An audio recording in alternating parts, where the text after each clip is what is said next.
Jadi bismillahirrahmanirrahim. Pada hari ini kita akan bercerita tentang salah seorang sahabat Nabi yang bernama Jabir bin Abdullah radhiyallahu anhu bin Haram Al-Ansari, ya, dari Ansar. Yang menceritakan Jabir sendiri, ya. Jabir menceritakan bahwa dia bersama Rasulullah dan sahabat yang lain pulang dari perang, ya, salah satu perang. Diceritakan bahwa itu adalah Fathu Mekah atau pembebasan kota Mekah. Maka di tengah perjalanan, ya, Rasulullah Shallallahu Alaihi Wasallam lahiqa Jabiran, ya, maksudnya mendekat, menyusul Jabir, kemudian mengatakan kepada Jabir, ya Jabir, ma asaba ba'irak, ya, apa yang menimpa untamu, ya, kau kelihatan lemah, letih, lesu gitu kan. Maka Jabir mengatakan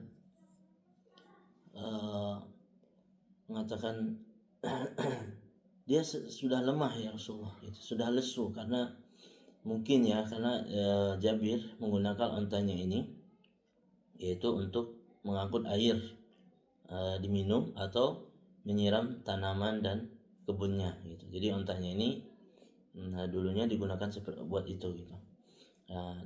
Atau bisa jadi karena pulang dari peperangan maka ontanya kelihatan letih, lemah gitu. Biasanya kan onta itu kuat perjalanan jauh gitu. Dia menyimpan minuman di kerongkongannya sehingga dia bisa minum sedikit demi sedikit gitu kan. Kalau onta dia bisa tahan nggak minum selama seminggu lebih gitu ya, semingguan ya. Kemudian Rasulullah Shallallahu Alaihi Wasallam kemudian pergi ke belakang onta, ya. Fa darabahu bi'asah, ya, kemudian atau saut, ya. Maka onta itu dipukul oleh Rasulullah Shallallahu Alaihi Wasallam dengan tongkat atau dengan cambuk, ya. Dan kemudian Rasulullah berdoa supaya onta ini diberi kekuatan dan diberi keberkahan. Maka onta itu langsung berjalan dengan cepat, ya. Sampai-sampai dikatakan dalam hadis bahwa onta itu baina yaday ibil, ya, berjalan di depannya para onta-onta yang lain gitu. Kemudian berjalan waktu, ya, dalam perjalanan, kemudian beberapa waktu kemudian, ya, maka Rasulullah Shallallahu Alaihi Wasallam bertanya kepada Jabir, mahalu ba'irik, ya, bagaimana kabar ontamu, ya. Kata Jabir, bi khairin ya Rasulullah, alhamdulillah, waqad asabathu barakatuk, ya, maka dia telah mendapatkan keberkahan dari doamu wahai Rasulullah. Sekarang ontanya sudah segar, kuat dan berjalan dengan cepat gitu kan. Nah, ketika waktu itu ngobrol-ngobrol dengan Rasulullah, maka Jabir radhiyallahu anhu, ya, bercerita bahwa dia sudah menikah gitu kan. Sudah menikah, ini baru menikah kemudian ikut bersama Nabi perang, kemudian dikasih tahu kepada Nabi SAW.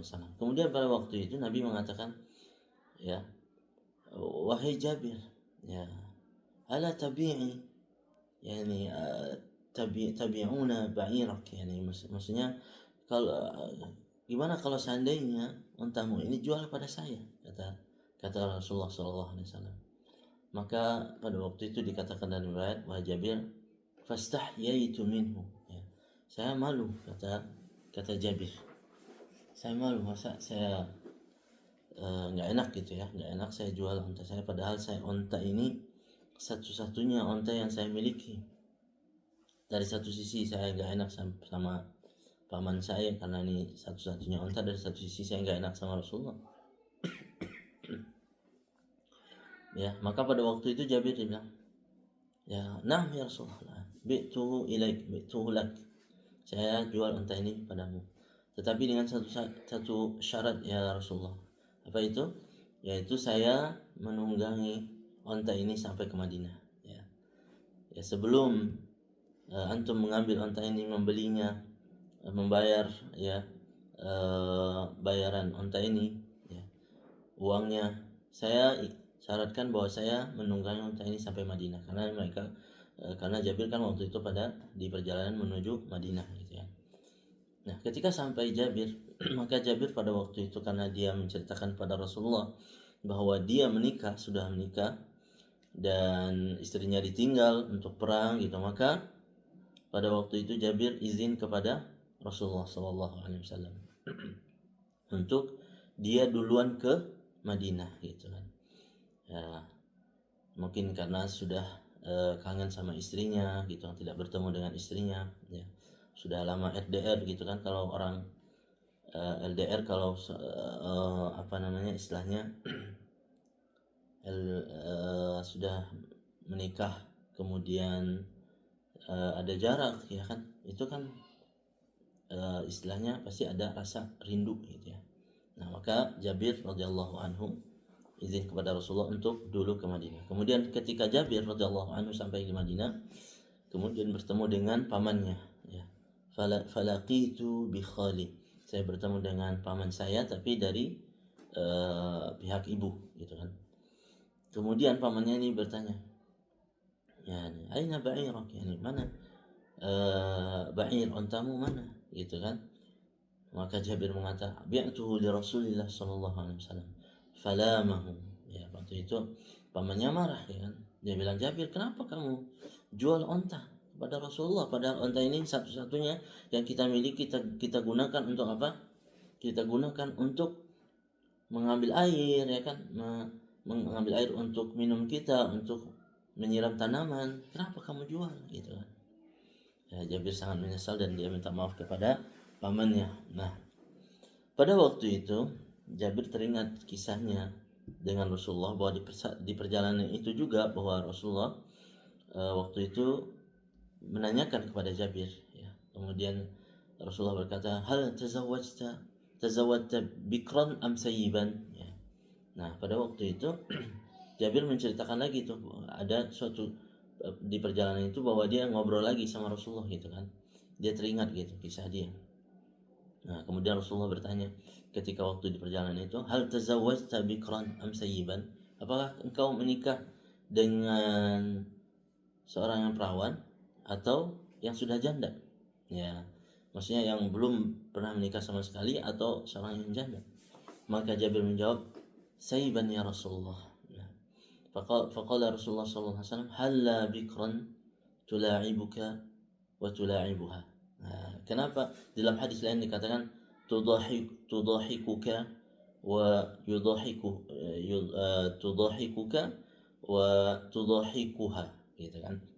Ya, maksudnya kenapa enggak bikran, kenapa enggak perawan, kenapa kamu pilih janda, kata Rasulullah. Maka kata Rasulullah, tula'ibuka, ya bisa engkau bermain-main dengannya ya kan. Ya kan, maksudnya romantis gitu ya, bisa romantisan ya. Biasanya kalau janda itu ya, kalau janda biasanya dia masih teringat dengan suaminya yang pertama gitu. Jadi masih ada bekas-bekas rasa cinta ya kepada suami yang pertama gitu kan. Jadi untuk mengajaknya bermain romantisan gitu agak pahit dan apa istilahnya, tidak seru lah gitu ya. Ya. Nah, tetapi kalau yang bikran seru gitu kan, ya, membuatmu senang gitu kan, bisa bercanda gitu kan. Ini kalau udah janda biasanya bercanda bisa tapi nggak terlalu gitulah, istilahnya seperti itu. Nah, tetapi Jabir punya alasan tersendiri ya. Nah, maka di sini salah satu faedahnya juga bahwa anjuran bahwa seseorang itu menikahi perawan gitu, biar dia nanti ketika dia sudah menikah bisa lebih bahagia dan lebih apa istilahnya, kehidupan suami istrinya lebih hidup gitu, tidak bercanda, bermain-main, romantis dan lain sebagainya gitu kan. Tidak menjadikan dia jamid jumud atau apa istilahnya kaku ya kan, kaku, nggak ada senang-senangnya, nggak ada gembira dan lain sebagainya seperti itu. Nah, tapi Jabir punya alasan sendiri. Kemudian Jabir mengatakan, tufiya walidi, ya. Tufiya walidi fi ghazwati Uhud, ya. Maksudnya ustushhida walidi, maksudnya dia mati syahid, ya.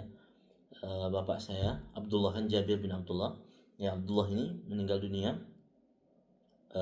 mati syahid di jalan Allah pada perang Uhud, ya Rasulullah.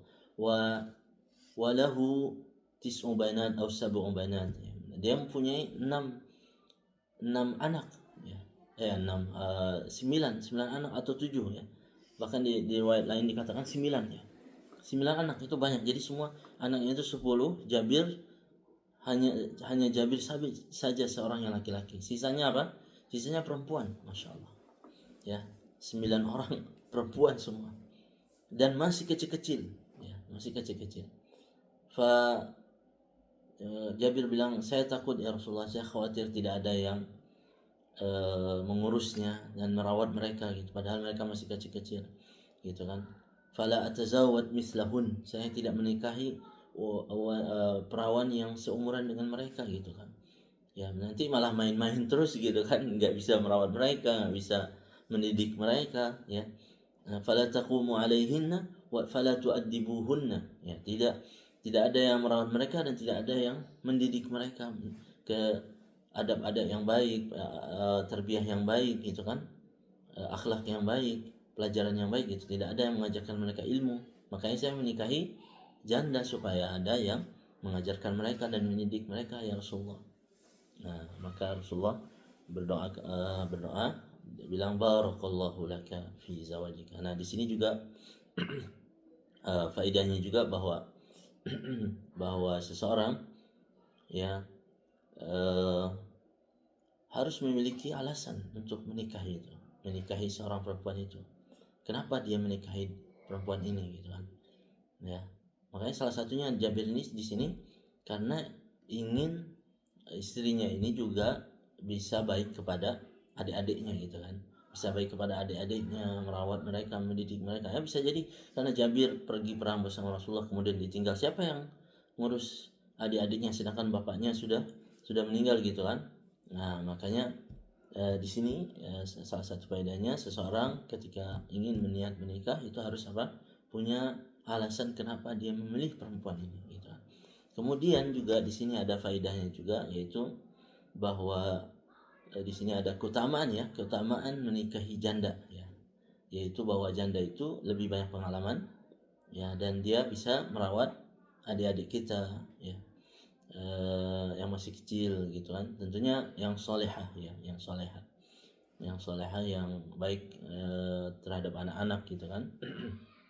Nah, maka dengan alasan ini tidak apa-apa seseorang memilih untuk menikahi janda seperti itu. Nah, oke, cerita itu di perjalanan itu. Nah, ketika kita lanjut lagi cerita Jabir bin Abdullah ketika dia sampai di Madinah, kemudian dimarahi sama pamannya tadi, ya. Kemudian Jabir minta maaf dan lain sebagainya. Kemudian hari berikutnya pada pagi hari, kemudian Jabir bertemu dengan Rasulullah mengantar apa? Onta tadi, ya. Karena ya onta kan masih sama Jabir gitu kan. Masih sama Jabir karena dia tadi disyaratkan supaya dibawa dulu ke Madinah baru nanti diserahkan kepada Rasulullah gitu kan. Nah, pada fi awalin nahar, ya, pagi-pagi jam 11-an 10 seperti itu. Maka waktu itu Jabir pergi kepada Rasulullah kemudian menyerahkan untanya kepada Rasulullah. Kemudian Rasulullah pada waktu itu apa yang dilakukan Rasulullah? Rasulullah membayar ontanya, harga ontanya, ya, tentu onta tidak murah, ya. Membayar harga ontanya dan juga mengembalikan ontanya kepada Jabir. Masya Allah. Ini, ya, ini faidah juga ini. Masya Allah itu Rasulullah sangat baik, ya, kepada para sahabatnya. Ya, yura'i ahwal sahabat, memperhatikan keadaan para sahabat ketika sedih, ketika senang, ketika semuanya Rasulullah SAW perhatikan gitu kan para sahabat, salah satunya Jabir ini. Nah, maka ketika waktu itu dia kasih lagi uangnya kepada Jabir, ontanya diserahkan lagi kepada Jabir. Masya Allah, uangnya juga dibayar kepada Jabir, ontanya juga dikasih kepada Jabir. Masya Allah, Sallallahu Alaihi Wasallam, ya. Nah, jadi ya Rasulullah paham gitu, Jabir ini sangat butuh onta ini karena dia satu-satunya unta. Ya Rasulullah ngerti gitu kan. Rasulullah paham dan tahu ya bahwa Jabir tidak punya unta kecuali satu-satunya unta ini aja gitu kan. Nah, maka dari sini juga kita ambil faedah bahwa seorang pemimpin, seorang guru atau seorang yang mengayomi kita harus memperhatikan teman-temannya, memperhatikan juga karyawannya, guru-gurunya dan sebagainya. Ya, salah satunya ini, ya salah satunya yaitu memberi mereka apa namanya istilahnya kesenangan, kebutuhan mereka dipenuhi. Salah satunya ini Jabir lagi butuh unta ini. Jadi kebutuhan yang tadinya apa istilahnya Jabir sangat butuh gitu kan, mau diambil Rasulullah tapi nggak jadi gitu. Masya Allah. Dan ini juga ujian gitu ya, ujian untuk Jabir juga, apakah Jabir mau menjual ontanya. Nah, dan ini salah satu-satunya onta, tetapi Jabir ya dia telah menjual ontanya kepada Rasulullah ya, mementingkan Rasulullah daripada dirinya sendiri dan daripada pamannya tadi gitu kan. Dia tetap menjual ontanya kepada Rasulullah. Maka bahkan di dalam suatu riwayat dikatakan huwa laka ya Rasulullah, maksudnya onta ini buatmu ya Rasulullah, nggak perlu kamu beli gitu kan ya Rasulullah, kamu ambil aja gitu. Tapi Rasulullah tetap membayar harga ontanya seperti itu ya. Maka seorang pemimpin, seorang guru ya, seorang yang memiliki karyawan itu harus memperhatikan karyawannya, memperhatikan sahabat-sahabatnya, temannya ya, yang lagi butuh perhatian, yang lagi butuh bantuan, dibantu ya, seperti itu. Nah, mudah-mudahan bermanfaat. Semoga kisah ini bisa kita praktekkan dalam kehidupan sehari-hari. Bila taufiq hidayah. Assalamualaikum.